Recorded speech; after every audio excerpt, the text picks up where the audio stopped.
to win 3 straight MVP awards. If he does that, he'll join Larry Bird, Wilt Chamberlain, Bill Russell. Talk about good company. And, he was start off a little bit slow, turning it on as of late. And we will see how it works out tonight against the Mavs. And Jeff Van Gundy will be on the call for that game, Mavs-Bucks tonight. Jeff, thanks so much for joining us. Jeff, we just mentioned it. Giannis wasn't really in MVP form earlier this season. He seems to have really turned things around lately as the Bucks have won 6 of their last 7. What's changed? Well, he's just playing, normal Giannis basketball, efficient, attacking, tenacious, and he's getting to the basket, and he's not getting to the basket as much as he has, but he still is surrounded by such great shooting that he has driving lanes. He and Chris Middleton are just playing terrific basketball right now. Lights out, 29.3 per game in his last 6 or so. And I'll tell you what, normal Giannis basketball is MVP level. Now, as for his competition for MVP, so say some people, Luka Doncic, he acknowledged that he had a slow start to the season. He said his conditioning needed to improve a little bit. What are you seeing out of him now?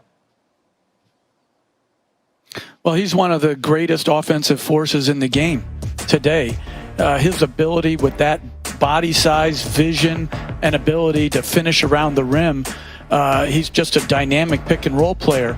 He gets anywhere he wants on the floor. If you trap him, he can pick you apart with the pass that leads to the pass, that leads to the hoop. And then when he shoots it like he did last game from 3, he's 5 for 9 from 3, then you have absolutely no hope.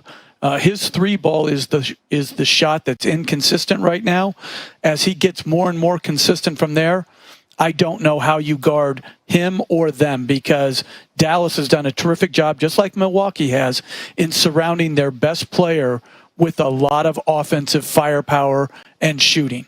Wow, 2 incredible stars, possible MVP candidates, taking each other on. That one comes your way. 7:30. Got a move in the NFL. It's the Falcons finding a head coach. Arthur Smith will be their man in Atlanta. Smith comes from Tennessee, where he guided their offense over the last 2 seasons. As the Titans OC, they posted nearly 31 points a game this season, the 4th most in the league. Smith began his career with the Titans in 2011 after a 2-year stint with the Washington football team. Just 38 years young. NFL insider Jeremy Fowler joining us now with much more on this story. Jeremy, why did the Falcons choose Smith as their next head coach?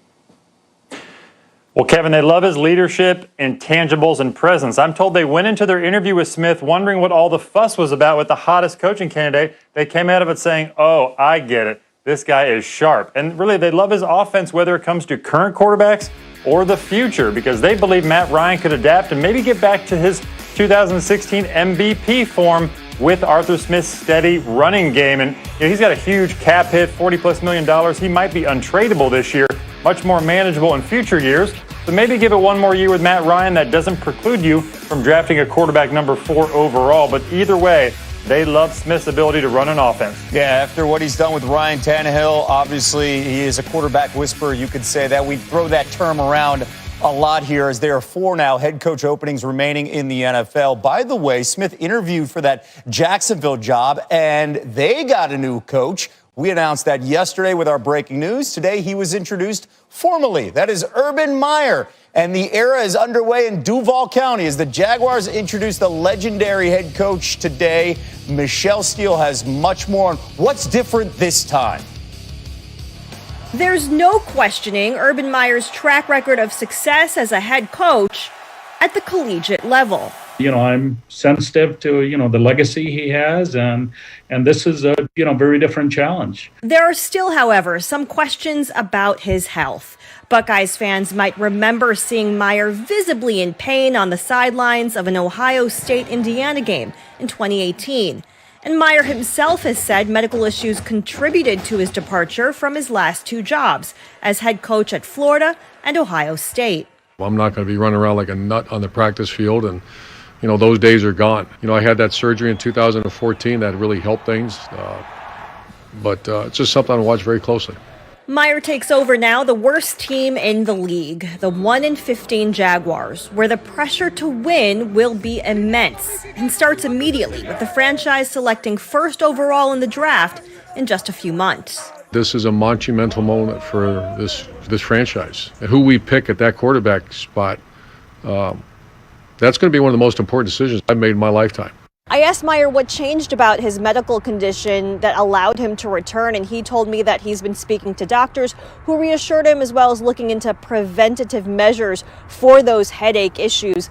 All this making him feel confident enough to take a job that he's called the perfect opportunity. For ESPN, I'm Michelle Steele.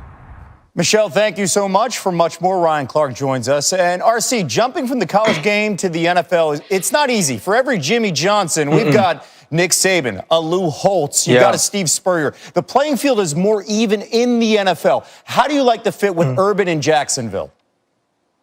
You know, when you listen to Urban Meyer, it seems he understands that transition. You listen to him talk about adapting, understanding how monumental this draft is. He doesn't get to go sit in mothers' homes and say, Mom, I'm going to take care of your kid. And then you get every 5-star from Ohio and from Michigan and from all of these places nearby that gives you the best team on the field. He's going to have to cultivate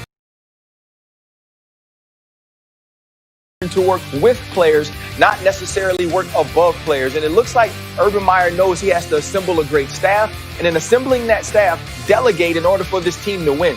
Here's the one thing I would think about, though. It's not guaranteed that they will win right away, Kevin. Is Urban Meyer here to lose two seasons, lose for 3 seasons, and stick around until season 5 when this thing can finally turn around? Or does he leave before that? Because if he does, this is a bad hire. If Urban Meyer doesn't stick around and see this thing through, this isn't the move that Shad Khan and the Jacksonville Jaguars should have made. I hope they had that conversation, because you can do all the adapting you want. There's a lot of work to be done in Jacksonville, and you have to be there to do it. Well, keep this in mind, too. If you go back to 2006, the Jaguars have had 2 winning seasons. Since that time frame, Urban Meyer's won 3 national titles. Ryan in that purple jacket, it's coming back later on. Let's go to Ryan Smith. All right, James Harden, introduced as a Brooklyn Net today. The former MVP was traded from the Rockets to the Nets Thursday as part of a blockbuster trade. He forms a massive big 3 with KD and Kyrie Irving, 7 scoring titles, 24 All-Star appearances between them. So today, Harden addressed how they'll mesh, and he also talked about the end in Houston.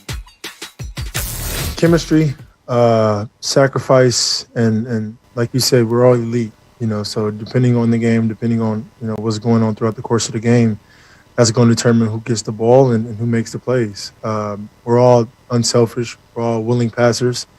And we play basketball the right way, and that's all that matters. From your post-game comments after the Lakers lost to what your teammates were saying about you as far as being disrespectful, it got pretty ugly at the end of your tenure in Houston. Is there any part of you that regrets the way that it ended? I wasn't disrespectful to anyone. Those guys had just got there. Houston. I've been there for a very long time. I've been through all the ups and downs, with that organization. And I wasn't disrespectful towards anyone. I just made a comment, that the team as a whole wasn't good enough to compete for a title.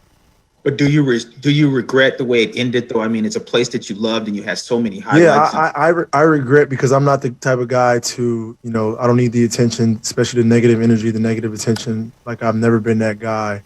So there were some things I felt like out of my character. But the ultimate goal was to get somewhere, where I can compete. And here I am in Brooklyn. I have nothing but love and respect for that organization, that city, and everything that they've done for me and my family. Much respect. Okay, so NBA reporter Malika Andrews joins us now with more. Malika, you were one of the reporters asking Harden questions today. What's the likelihood we could see Harden play against the Magic tomorrow?